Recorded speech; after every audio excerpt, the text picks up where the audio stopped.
મિત્રો એક એવું મકાન જે તમને મનગમતું હોય, એક એવું મકાન કે જે મસ્ત ગ્રીનરીની વચ્ચે હોય, શાંત અને રમણીય વાતાવરણમાં હોય અને શહેરના ઘોંઘાટથી દૂર હોય, એક એવી જગ્યા કે જ્યાં બાળકોને રમવાની જગ્યા પણ મળી જાય, આજુબાજુમાં એક સારી મસ્ત સ્કૂલ પણ મળી જાય અને ઘર વખરીની જેટલી ચીજો જોઈતી હોય અને નજીકમાં જ મળી જાય, અને એક સારી એવી જગ્યા કે જ્યાં પ્લોટિંગ એમનું હોય અને મનગમતું મકાન એની ઉપર આપણે બનાવી શકીએ.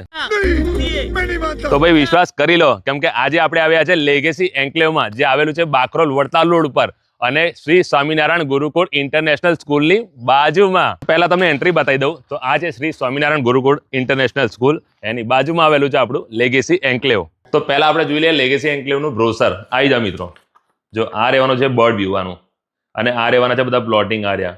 હવે પ્લોટિંગની જો વાત કરીએ ને તો 1500 સ્ક્વેર ફૂટથી 3000 સ્ક્વેર ફૂટ સુધીના તમને પ્લોટ મળી જવાના છે. તમે બનાવો 2 BHK, 4 BHK, 6 BHK, 10 BHK, તમારે જે બનાવવું હોય બનાવી શકો છો. કસ્ટમાઇઝ રીતે તમે પોતાનું મનગમતું મકાન બનાવી શકો છો. તમારે તૈયાર ના કરવું હોય, એમને સોંપી દેવું હોય, તમારે જેવું મનગમતું હશે એ પણ બનાવી આપશે તમને. ભાઈ આ તમે જોઈ શકો છો, બુકિંગ ધડાધડ ચાલુ થઈ ગયા છે. તો તમે પણ શાંત રમણીય વાતાવરણમાં એક તમારું સરસ મજાનું મકાન બનાવવા માંગો છો ને, તો પહેલાના ધોરણે પહોંચી જજો લેગેસી એન્ક્લેવમાં. તો ચલો પહેલા એમ્યુનિટીઝ જોઈ લઈએ કે એમ્યુનિટીઝમાં આપણને શું શું મળવાનું છે. તો હવે એમ્યુનિટીઝ પણ જોઈ લઈએ. તો આ મારી પાછળ તમે જોઈ શકો છો બેન્ક્વેટ હોલ છે, જે AC રહેવાનું છે. 300 થી 400 માણસ સમાવેશ કરી શકે એટલું મોટું રહેવાનું છે. આ છે લોન, એક આ છે ને એક સામે છે. આમાં પણ 1000+ માણસ સમાવેશ થઈ શકે.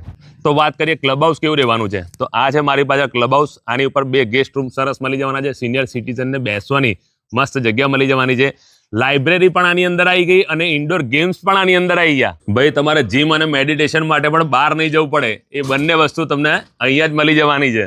અને પાછળ સર્વન્ટ ક્વાર્ટર્સ બી રહેવાના છે. સાથે તમને અહીંયા ચિલ્ડ્રન પ્લે એરિયા, આ બધું તમે મંદિર બનવાનું છે સરસ મજાનું. અને આ રોડની વાત કરું ને તો 30 ફૂટનો તો રોડ રહેવાનો છે. અને વધુ માહિતી માટે મેં એડ્રેસ અને મોબાઈલ નંબર બંને સ્ક્રીન પર આપેલા છે.